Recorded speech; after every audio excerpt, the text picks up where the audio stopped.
Welcome to my channel, Decoding English with Dr. Manpreet. Today we are going to discuss about job applications. What are these job applications? क्या है ये job applications? Now today in this technological world, we all are aspiring for new opportunities, new jobs, new things every day. हर रोज हम एक नई तलाश में निकलते हैं. आजकल की जो आधुनिक दुनिया है इसकी एक जरूरत बन गई है. We all aspire for new jobs and opportunities. और उसके लिए जो हम अप्लाई करने के लिए जॉब एप्लीकेशन लिखते हैं एक सेट फॉर्मेट में, उसी को हम जॉब एप्लीकेशन कहते हैं. Now when we apply for a job, it has to be written in a set pattern. एक job application जो है, that is very different from a letter. When we see the format of a letter, it is quite informal. But when we look at the format of the job application, it has to be quite formal. And it has to be written in a proper way so as to impress your employer. Only then you are a fit candidate and you're called for an interview and the opportunities are open for you. जब एक सही तरीके की job application लेकर आप employer के पास जाएंगे या अप्लाई करेंगे, only then you can impress the employers and you are a fit candidate for the interview. Now when we look at these job applications, तो उनका एक सेट फॉर्मेट होता है. Let's see. It comprises of two elements. दो elements होते हैं इनके. First is the covering letter, which is quite formal and official. ये एक formal तरीके से लिखी जाती है और official होती है. That means it has to be written in a set pattern and it is quite formal. ये बड़े फॉर्मल तरीके से लिखी जाती है. कुछ भी इसमें एक्स्ट्रा नहीं लिखा जाता है जैसे कि हम आम लेटर्स में या चिट्ठियों में लिखते हैं. इसमें सिर्फ हम एक फॉर्मल तरीके से लिखते हैं about the reference from where we got to know about the job. जहां से हमें जॉब के बारे में पता लगा, we just have to write that reference. It can be a newspaper, it can be your acquaintance or your friend or some other source.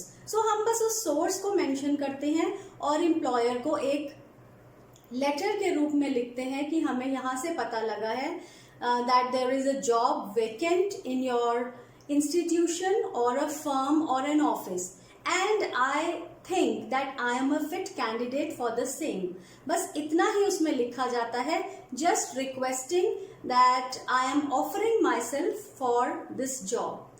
And ध्यान रहे कि ये जब हम एप्लीकेशन लिखते हैं जॉब के लिए, it should be written on A4 sized paper. A4 size paper आपको पता ही है. So उस पेपर पर ही ये लिखी जानी चाहिए और ये दो पार्ट्स में, यानी कि जो फर्स्ट पेज है that is the covering letter जो मैंने अभी अभी बताया, और जो सेकेंड पेज है वहां पर we are going to write the curriculum विटाए.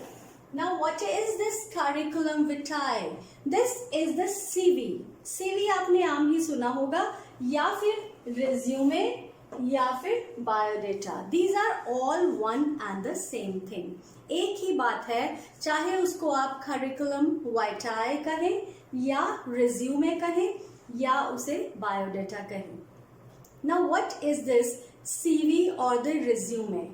जब हम CV की बात करते हैं उसमें जो डिटेल्स हैं हमारी सारी उसमें डिटेल्स आती हैं, यानी कि हमारी पर्सनल डिटेल्स, हमारे बारे में जो भी इंफॉर्मेशन है एजुकेशन से लेकर हमारी personal information, name and the address and the father's name and all these details that comprise the CV और द रिज्यूमे. सबसे पहले हम करेंगे कवरिंग लेटर की बात. Now what is this covering letter? This covering letter has to be short and to the point. जब हम covering letter लिखते हैं तो ये शॉर्ट और टू द पॉइंट होनी चाहिए. जैसे कि मैंने बताया कि इसमें एक्स्ट्रा कुछ भी नहीं लिखना है, सिर्फ अपने एम्प्लॉयर को अपने आप को ऑफर करना है that I am a fit candidate and I am applying for this job, I am interested, and you just have to mention the source from where you got to know about the job. Then the CV or the resume. It can be expansive and detailed. It is quite expansive. जो भी आपके details हैं, आपके बचपन से लेके personal information, name, father's name, age, date of birth, then the educational qualifications जिसके base पर आप जॉब के लिए अप्लाई कर रहे हैं, then the technical education like BCom, BCA or the masters or maybe the super specialities. You can write all this in your CV. जितनी भी आपकी educational qualifications है and also the extra education. अगर आपने कोई डिप्लोमा किया है, कोई डिग्री की है, कुछ भी एक्स्ट्रा कोर्स किया है, कुछ भी आप एक्स्ट्रा जानते हैं किसी भी काम के बारे में, you must write all that in your CV. Mention the awards, achievements and abilities. जितने भी आपने स्कूल टाइम से लेकर अपने आज तक के जितने भी आपने अवार्ड्स लिए हैं किसी भी क्षेत्र में, अगर आपको कोई अवार्ड मिला है, अगर आपने कुछ अचीव किया है, something that makes you special, something which is different from others, you must write all that in your CV. And also your abilities मतलब जो आप काम कर सकते हैं, जिसमें आप कॉन्फिडेंट हैं कि ये काम आप बहुत अच्छे से कर सकते हैं या कर पाएंगे, you must write all that in your CV. What is the reason for writing all these things? The main thing is that the employer doesn't know you personally. वो आपको जानते नहीं हैं, वो आपसे कभी नहीं मिले हैं. They just have seen, have read your CV and they judge you according to that CV. वो सिर्फ आपको जज करेंगे आपके करिकुलम विटाए से या रिज्यूमे से. जो भी आप लिखेंगे उस बेसिस पे आपको असेस किया जाएगा. उस बेसिस पर ही आपको 300, 400, 1000, 2000 कैंडिडेट्स में से चूज करके शॉर्टलिस्ट में आएंगे और उसी बेसिस पे आपको इंटरव्यू कॉल किया जाएगा. So for that matter you just have to bring out your best. So for bringing out your best you have to show your interest. आपका क्या है, डूज है. अब डूज में क्या है, क्या क्या करना चाहिए when we write the application. The first point in does is, जो हमें करना है, शो योर इंटरेस्ट. सबसे पहले जिस जॉब के लिए आप अप्लाई कर रहे हैं अपना इंटरेस्ट शो कीजिए. You must show that you are really interested for that job. For example, if I am applying for a company where the ready-made garments are being made, I should know कि वो company क्या कर रही है, किस तरह के garments बना रही है, कहाँ सप्लाई कर रही है और किस किस तरह की नेचर ऑफ जॉब वहाँ पर होती है. सो अगर एक कैंडिडेट को इस सब की इंफॉर्मेशन होती है तो इंटरव्यू में आप उस तरह से अपने आप को प्रिपेयर करिए, उसी तरह से आप जॉब एप्लीकेशन में उस तरह के पॉइंट्स लिखिए जिससे कि पता लगे कि you are really interested for this job and you are really capable of doing such things. So that shows your interest. And if you are really interested, the employer is also interested in you. Employers को एक ऐसा व्यक्ति चाहिए जो hard working हो, जो interested हो और जो दिल से अपना काम करे. So that is very important. Then the second point is advertise yourself.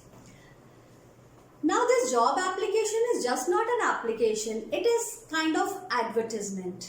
You are advertising yourself.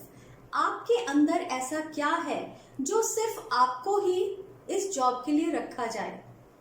You have to show that you are special, you are different from others. ये चीज बहुत जरूरी है. जब तक आप ये नहीं दिखाएंगे कि आप दूसरों से हटकर हैं, दूसरों से डिफरेंट हैं, कोई एम्प्लॉयर आपको जॉब क्यों देंगे. So you just have to show that you are different. और वो कैसे दिखाएंगे?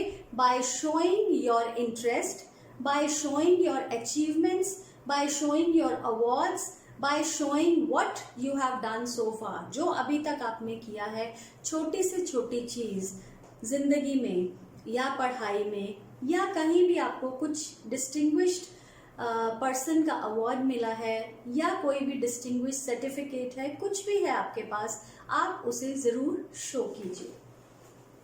Then the application, coming to that format when we are writing, it has to be typed. Hand written के कंपैरिजन में typed application जो हैं they are more acceptable, वो ज़्यादा दिखने में अच्छी लगती हैं, ज़्यादा एम्प्लॉयर को अट्रैक्ट करती हैं। क्यों? क्योंकि एप्लीकेशन जो है, एक एम्प्लॉयर जो है आपकी एप्लीकेशन कुछ सेकंड्स के लिए ही देखता है। मान लीजिए वो 10 सेकंड के लिए आपकी एप्लीकेशन को रीड करता है। Would you just believe it? Only 10 seconds. Why so? Because he has lots and lots of applications. हो सकता है उस जॉब के लिए हजारों एप्लीकेशंस आई हों, तो इतना टाइम ही नहीं होता है कि एक एक एप्लीकेशन को डिटेल में पढ़ा जाए। इसीलिए this thing is very important that you show that you are different and you are the best, and it should be typed. अगर टाइप फॉर्म में है और नीटली रिटन है, अच्छे से नीटली रिटन है, तो फटाफट वो पढ़ी भी जाती है and it is quite legible. It has to be quite legible, right? Neat and precise, बड़े प्रिसाइज फॉर्म में, यानी कि जितनी जरूरत है उतना ही उसमें लिखा जाए, तो it is quite acceptable and attractive.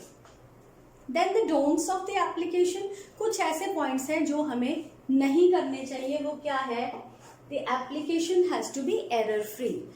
Application submit करवाने से पहले आप उसको चेक करिए 2, 3, 4 बार कि उसमें कोई एरर तो नहीं है, उसमें कोई गलती नहीं होनी चाहिए, no spelling mistakes, nothing of that sort, because the employer gets irritated if there are errors. That shows your carelessness. अगर उसमें errors हैं तो ये शो होता है कि आप बहुत केयरलेस हैं, आप इन चीजों पे ध्यान नहीं देते हैं, और आपका ये फर्स्ट कंटैक्ट है एम्प्लॉयर के साथ, तो अगर उनको लगेगा कि आप एक केयरलेस तरह के इंसान हैं तो वो आपको अप्लाई नहीं करवाएंगे। Then it should not be untidy. Untidy बिल्कुल नहीं होनी चाहिए, लेजिबली रिटन होनी चाहिए, and clearly it should mention your details. Your details, whatever we are writing, either in the covering letter or in the CV part, they all should be clear. So first part we have discussed the covering letter, that is the first page, and the second page comes the CV or the resume.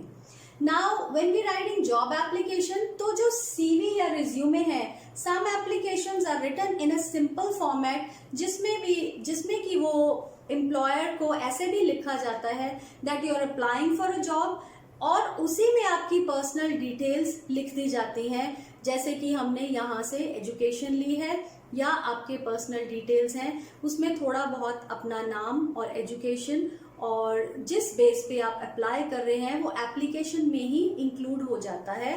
This is also one kind of application which is also acceptable, and the second type is like I'm discussing the first page which is a covering and the second page which is the resume. So we'll talk about resume in my next video. I hope everything is clear. Thank you so much.